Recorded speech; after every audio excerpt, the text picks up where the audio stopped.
नमस्कार मेरे प्यारे विद्यार्थियों। आज की क्लास में हम देखने वाले हैं राजस्थान के अभ्यारण्यों के बारे में। तो हमने देखा था लास्ट क्लास में कि राजस्थान में अभ्यारण्यों की संख्या कितनी है। तो राजस्थान में 26 जो हैं वो अभ्यारण्य हैं।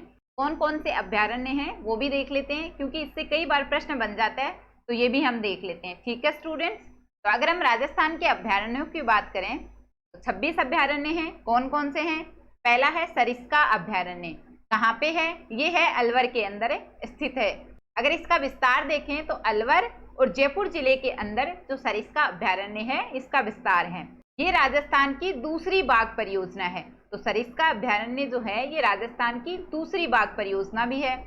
इस अभ्यारण्य की विशेषता क्या है? यहाँ पे जो मोर हैं वो सर्वाधिक पाए जाते हैं, हरे कबूतर सर्वाधिक पाए जाते हैं, और रीसस बंदर जो है, इन जीवों के लिए ये जो अभ्यारण्य है ये प्रसिद्ध है। तो सर्वाधिक यहाँ पे क्या है? मोर, हरे कबूतर और रीसस बंदर, ये यहाँ पे सर्वाधिक पाए जाते हैं। दूसरा है राष्ट्रीय मरु उद्यान अभ्यारण्य। कहाँ पे है? मुख्यतः जैसलमेर और बाड़मेर के अंदर ये वाला जो अभ्यारण्य है ये स्थित है। ये राजस्थान का सबसे बड़ा अभ्यारण्य है। तो राजस्थान का सबसे बड़ा अभ्यारण्य अगर आपसे पूछा जाए तो वो है राष्ट्रीय मरु उद्यान अभ्यारण्य जो है, जो कि जैसलमेर और बाड़मेर में इसका विस्तार है। और ये वाला जो अभ्यारण्य है ये राजस्थान का एकमात्र ऐसा अभ्यारण्य है जिसके अंदर राज्य वृक्ष भी हैं, राज्य पुष्प भी है, राज्य पशु भी है और राज्य पक्षी भी है। तो राज्य वृक्ष, राज्य पुष्प, राज्य पशु और राज्य पक्षी, ये सब इस अभ्यारण्य के अंदर हैं। अगर राज्य वृक्ष की बात करें तो ये हमने देखा था अपनी क्लास में, खेजड़ी जो है वो राज्य वृक्ष है। राज्य पुष्प क्या है? राजस्थान का राज्य पुष्प है रोहिड़ा। राजस्थान का राज्य पशु क्या है? तो राज्य पशु है चिंकारा तथा ऊंट। अगर हम वन्य जीवों की कैटेगरी में देखें तो चिंकारा है वो राज्य पशु है। अगर हम पशुधन की कैटेगरी में देखें तो ऊंट जो है वो राज्य पशु है। राजस्थान का राज्य पक्षी क्या है? गोडावण है। तो जो राष्ट्रीय मरु उद्यान है यहाँ पे राजस्थान का राज्य वृक्ष भी है, राज्य पुष्प भी है, राज्य पशु भी है और राज्य पक्षी भी है। ये सभी के सभी यहाँ पे पाए जाते हैं। ठीक है स्टूडेंट, तो आपको ध्यान रखना है। अगला है सीता माता अभ्यारण्य। कहाँ पे स्थित है? तो ये अभ्यारण्य है प्रतापगढ़ जिले के अंदर। ये जो अभ्यारण्य है इसकी क्या विशेषता है? तो ये जाना जाता है उड़न गिलहरी की शरण स्थली के रूप में इस अभ्यारण्य को जाना जाता है। तो ये प्रश्न काफी महत्वपूर्ण है, कई बार पूछ लिया जाता है कि उड़न गिलहरी की शरण स्थली के रूप में कौन से अभ्यारण्य को जाना जाता है। तो आपको ध्यान रखना है सीता माता अभ्यारण्य जो कि प्रतापगढ़ जिले में है, इसको उड़न गिलहरी की शरण स्थली के रूप में जाना जाता है। ठीक है स्टूडेंट, और इस अभ्यारण्य की क्या विशेषता है? तो ये जो अभ्यारण्य है ये महुआ के वृक्ष के लिए प्रसिद्ध है, बांस जो कि एक प्रकार की घास है इसके लिए भी प्रसिद्ध है, दुर्लभ प्रकार की यहाँ पे जड़ी बूटियां भी पाई जाती हैं, और लव कुश झरने के लिए ये जो अभ्यारण्य है ये प्रसिद्ध है। अगला है सज्जनगढ़ अभ्यारण्य। तो सज्जनगढ़ हमने चोटी भी देखी थी जो भी उदयपुर में थी, और जो सज्जनगढ़ अभ्यारण्य है ये भी कहाँ पे है? ये भी उदयपुर में है। तो सज्जनगढ़ अभ्यारण्य है ये पहला, राजस्थान का पहला बायोलॉजिकल पार्क भी है।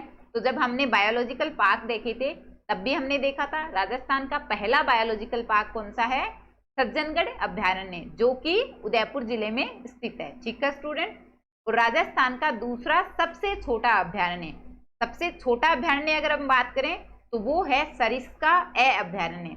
तो वो कौन सा है? सरिस्का ए जो अभ्यारण्य है ये है, एक तो सरिस्का अभ्यारण्य और एक है सरिस्का ए अभ्यारण्य। तो जो सरिस्का ए अभ्यारण्य, दोनों ही अभ्यारण्य कहाँ पे हैं? अलवर के अंदर है, सरिस्का भी और सरिस्का ए भी। तो सरिस्का ए जो है ये राजस्थान का सबसे छोटा अभ्यारण्य है। ठीक है स्टूडेंट, और दूसरा सबसे छोटा अगर पूछा जाए तो वो है सज्जनगढ़ जो कि उदयपुर में स्थित है। अगला है शेरगढ़ अभ्यारण्य। तो शेरगढ़ अभ्यारण्य कहाँ स्थित है? ये है बारां के अंदर। इसकी क्या विशेषता है? तो जो शेरगढ़ अभ्यारण्य है इसको जाना जाता है सांपों की शरण स्थली के रूप में। तो ये भी आपको ध्यान रखना है, एग्जाम में प्रश्न बन जाता है इससे संबंधित भी। और इसकी क्या विशेषता है? तो परवन नदी जो है वो भी इस अभ्यारण्य से होते हुए प्रवाहित होती है। तो ये भी कई बार पूछ लिया जाता है, तो आपको ध्यान रखना है। अगला है ताल छापर अभ्यारण्य। तो ताल छापर अभ्यारण्य कहाँ पे है? ये है चूरू जिले के अंदर, जो कि काले हिरण के लिए प्रसिद्ध अभ्यारण्य है। और कूर्जा पक्षी के लिए भी ये वाला जो अभ्यारण्य है ये जाना जाता है। यहाँ पे और क्या विशेषता है इसकी, एक यहाँ पे लाना और अरना घास जो है वो भी इस अभ्यारण्य की प्रसिद्ध है, तो ये भी आपको ध्यान रखना है। काले हिरण के लिए प्रसिद्ध है, कूर्जा पक्षी के लिए प्रसिद्ध है, और यहाँ पे घास पाई जाती है लाना और अरना घास, इस घास के लिए भी ये वाला जो अभ्यारण्य है ये प्रसिद्ध है। अगला है जमुआ रामगढ़ अभ्यारण्य, कहाँ पे स्थित है, तो ये जयपुर जिले के अंदर स्थित है। यहाँ पे जमुआए माता का जो मंदिर है ये भी यहाँ पे स्थित है। और यहाँ पे क्या है, हवा होदी झील जो है ये भी इस अभ्यारण्य के अंदर यहाँ पे स्थित है। अगला है नाहरगढ़ अभ्यारण्य, कहाँ पे है, जयपुर जिले के अंदर। इन अभ्यारण्यों के बारे में थोड़ी थोड़ी आपको जानकारी होनी चाहिए ताकि इससे संबंधित कोई प्रश्न अगर एग्जाम में बनता है तो आप उसको कर पाओ। अगर नाहरगढ़ अभ्यारण्य की बात करें तो यहाँ पे राजस्थान का जो नवीनतम रोपवे है वो बनने का यहाँ पे प्रस्ताव जारी हो रखा है। ठीक है, तो पहला रोपवे हमने देखा था सुधा माता का मंदिर था, वहां पे राजस्थान का जो पहला रोपवे है वो बना हुआ है।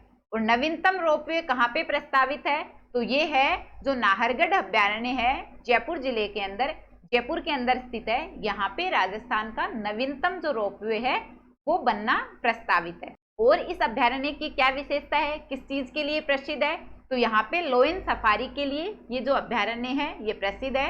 एक यहाँ पे कनक घाटी है, इसके लिए भी ये जो अभ्यारण्य है ये प्रसिद्ध है। और जो नाहरगढ़ अभ्यारण्य है ये राजस्थान का दूसरा बायोलॉजिकल पार्क है। पहला हमने देखा था सज्जनगढ़ जो अभ्यारण्य है जो कि उदयपुर में स्थित है, वो राजस्थान का पहला बायोलॉजिकल पार्क था। और दूसरा बायोलॉजिकल पार्क हो गया जो नाहरगढ़ अभ्यारण्य है जो कि जयपुर में स्थित है। सरिस्का ए अभ्यारण्य जो कि अलवर जिले में स्थित है, राजस्थान का सबसे छोटा अभ्यारण्य, ये हमने देख लिया। अगला है बंद-बारेठा अभ्यारण्य। बंद-बारेठा अभ्यारण्य कहाँ पे है, यह है भरतपुर के अंदर। यहाँ पे इसकी क्या विशेषता है, तो यहाँ पे जलेश्वर महादेव का जो मंदिर है यहाँ पे ये मंदिर स्थित है। अगला है सवाई मानसिंह अभ्यारण्य, कहाँ पे है, सवाई माधोपुर के अंदर ये वाला जो अभ्यारण्य है ये स्थित है।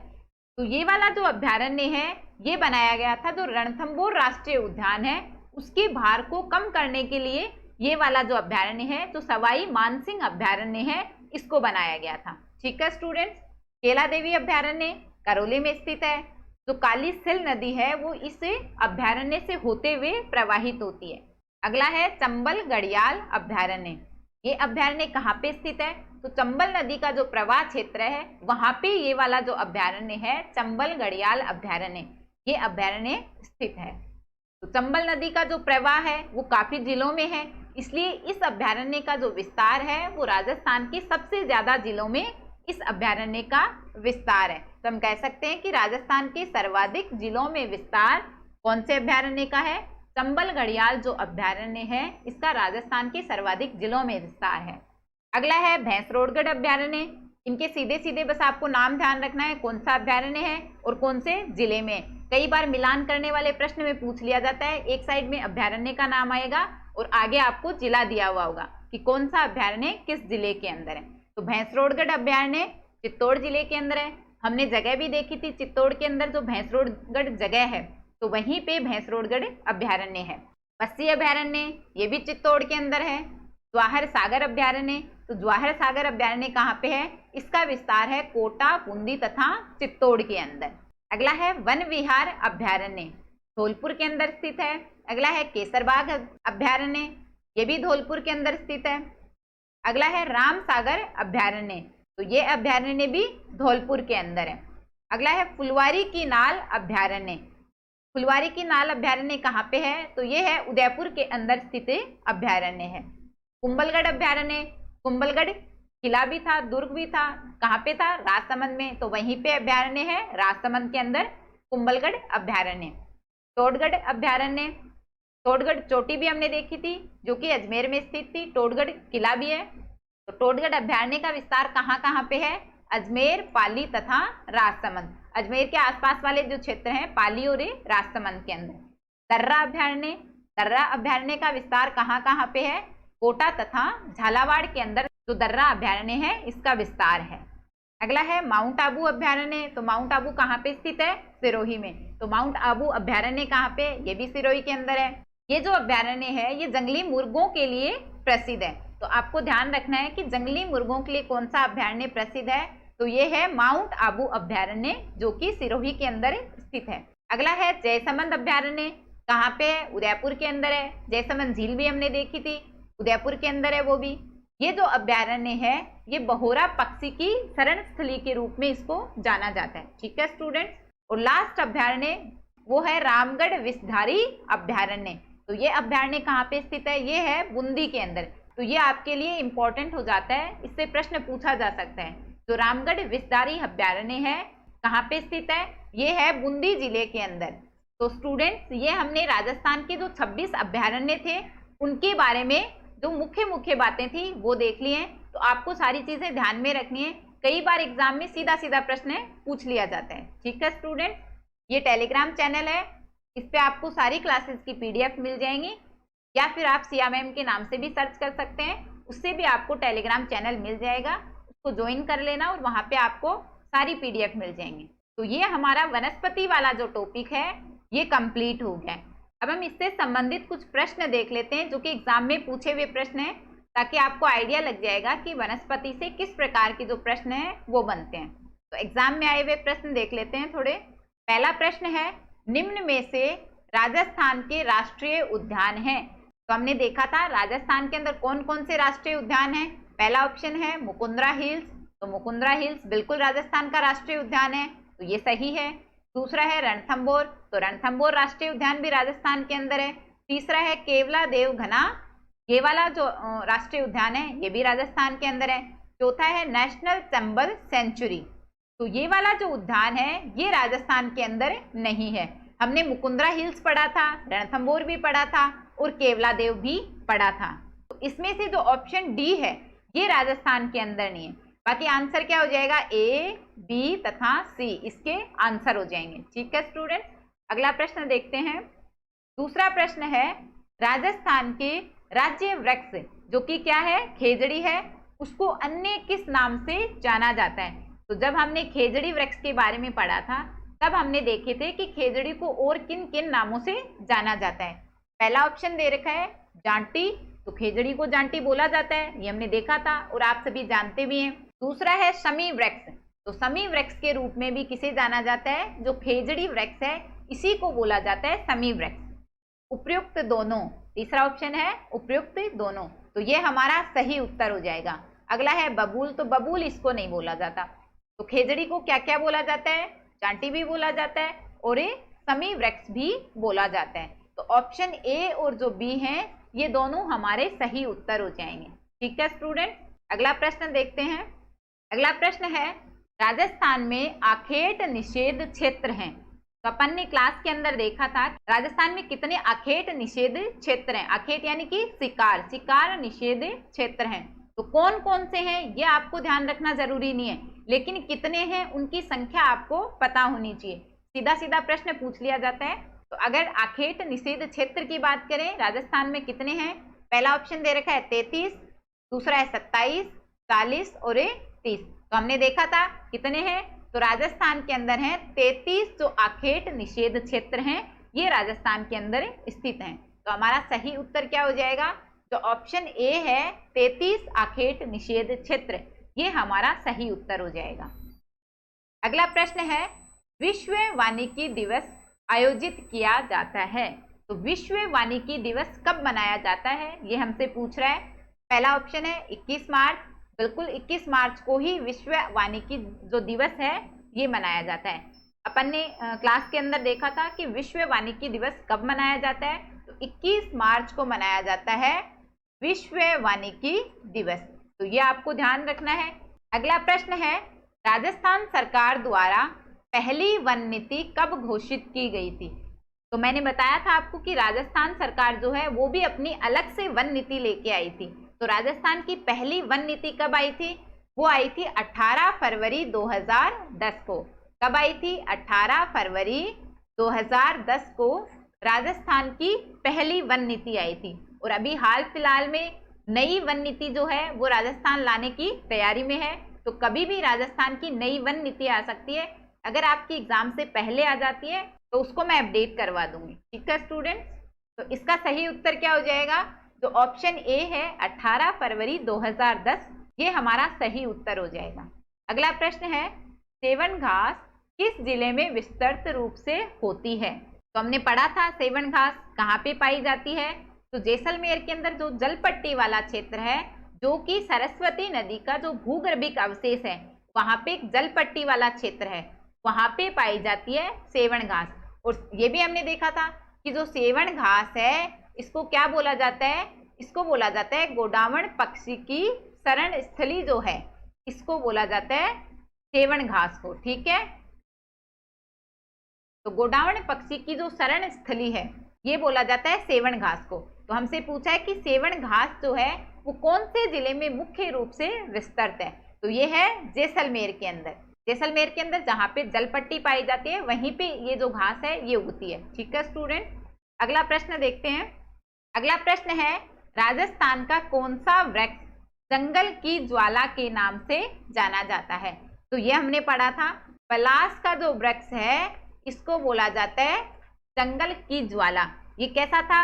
ये था लाल कलर का और चमकीला वृक्ष होता है। तो पलास का वृक्ष कैसा होता है? लाल और चमकीला। तो इसलिए इसको क्या बोल रहे थे हमें? इसको बोल रहे थे जंगल की ज्वाला के नाम से इसको जाना जाता है। आपको ध्यान रखना है, पलास का जो वृक्ष है इसको जंगल की ज्वाला के नाम से भी जाना जाता है। अगर इसका कलर पूछा जाए तो ये लाल चमकीले कलर का ये जो वृक्ष है ये होता है। तो हमारा उत्तर क्या हो जाएगा? तो ऑप्शन सी है ये हमारा सही उत्तर हो जाएगा। अगला प्रश्न देखते हैं, रेगिस्तान का सागवान कौन सा वृक्ष है? तो ये हमने देखा था, कौन सा वृक्ष था रेगिस्तान का सागवान? तो रोहिड़ा जो है, जो कि रोहिड़े का जो पुष्प है ये हमारा राज्य पुष्प है। रोहिड़ा जो वृक्ष है ये कहलाता है राजस्थान का सागवान या फिर रेगिस्तान का सागवान। तो सही उत्तर क्या हो जाएगा? ऑप्शन ए, रोहिड़ा जो है ये रेगिस्तान का सागवान कहलाता है। ठीक है स्टूडेंट, अगला प्रश्न देखते हैं। अगला प्रश्न है, उड़न गिलहरी का स्वर्ग कौन सा अभ्यारण्य है? तो ये तो हमने आज की क्लास में ही देखा है, याद करो कौन सा अभ्यारण्य था, जिसे कि उड़न गिलहरी की शरण स्थली के रूप में जाना जाता है। तो जो उड़न गिलहरी की शरण स्थली है वही उसका स्वर्ग होगा। तो उड़न गिलहरी का स्वर्ग, या फिर आपसे पूछा जा सकता है कि उड़न गिलहरी की शरण स्थली के रूप में कौन से अभ्यारण्य को जाना जाता है? तो जो सीता माता अभ्यारण्य है इसको जाना जाता है उड़न गिलहरी के स्वर्ग या फिर शरण स्थली के रूप में। तो आपको ध्यान रखना है, इसमें आंसर क्या हो जाएगा? जो ऑप्शन डी है सीता माता अभ्यारण्य, ये हमारा सही उत्तर हो जाएगा। अगला प्रश्न है, राष्ट्रीय मरु उद्यान इसको अन्य किस नाम से जाना जाता है? तो ऑप्शन क्या क्या है? पहला है वनस्पति पार्क, दूसरा है वन्य जीव उद्यान, तीसरा है घास क्षेत्र पार्क और चौथा है जीवाश्म उद्यान। तो ये हमने देखा था कि जो राष्ट्रीय मरु उद्यान है जो कि कहाँ पे स्थित है? मुख्यतः जैसलमेर के अंदर स्थित है। यहाँ पे आकलवुड फॉसिल पार्क जो है ये भी पाया जाता है और इसी को जीवाश्म उद्यान के रूप में जाना जाता है, जहाँ पे विश्व के प्राचीनतम जो लकड़ी के अवशेष हैं वो प्राप्त हुए हैं। तो राष्ट्रीय मरु उद्यान को और किस नाम से जाना जाता है? इसको जाना जाता है जीवाश्म उद्यान के नाम से। इसके अंदर आकलवुड फॉसिल पार्क है, उसे ही जीवाश्म उद्यान के नाम से जाना जाता है। अगर आपसे पूछा जाए राष्ट्रीय मरु उद्यान कहाँ पे स्थित है? जैसलमेर के अंदर, इसके अंदर आकलवुड फॉसिल पार्क है। अगर उसका टाइम पीरियड पूछें तो ये जुरासिक काल का है। कौन से काल का है? जुरासिक काल का। जो आकलवुड फॉसिल पार्क है इसी को बोला जाता है जीवाश्म उद्यान के नाम से। तो हम कह सकते हैं कि राष्ट्रीय मरु उद्यान इसको भी किस नाम से जाना जाता है? जीवाश्म उद्यान के नाम से जाना जाता है। ठीक है स्टूडेंट, तो हमारा सही उत्तर क्या हो जाएगा? जो ऑप्शन डी है ये हमारा सही उत्तर हो जाएगा। तो ये हमने देख लिए वनस्पति से संबंधित कुछ प्रश्न जो कि एग्जाम में पूछे हुए थे। तो आपको आइडिया लग गया होगा किस प्रकार के जो प्रश्न हैं वो बनते हैं। ठीक है स्टूडेंट, तो आज की क्लास में हम इतना ही करते हैं, बाकी का हम नेक्स्ट क्लास में कंटिन्यू करेंगे। नेक्स्ट क्लास में हम नया टॉपिक स्टार्ट करेंगे। जो वनस्पति है वो हमारा आज कंप्लीट हो गया। तो मिलते हैं नेक्स्ट क्लास में। Thank you student. इसके अंदर हमारा केवल जो शुभंकर वाला टॉपिक है ये बचा है। तो राजस्थान के 33 जिलों के 33 शुभंकर हैं। तो इसके अंदर समझाने जैसा कुछ भी नहीं है, जिले का नाम और उसका क्या शुभंकर है उसका नाम, तो आपको बस नाम ध्यान रखना है। तो राजस्थान के 33 जिलों के 33 जो शुभंकर के नाम हैं ये आपको PDF में मिल जाएंगे। ठीक है स्टूडेंट, वहां से आप पढ़ सकते हैं। ठीक है स्टूडेंट।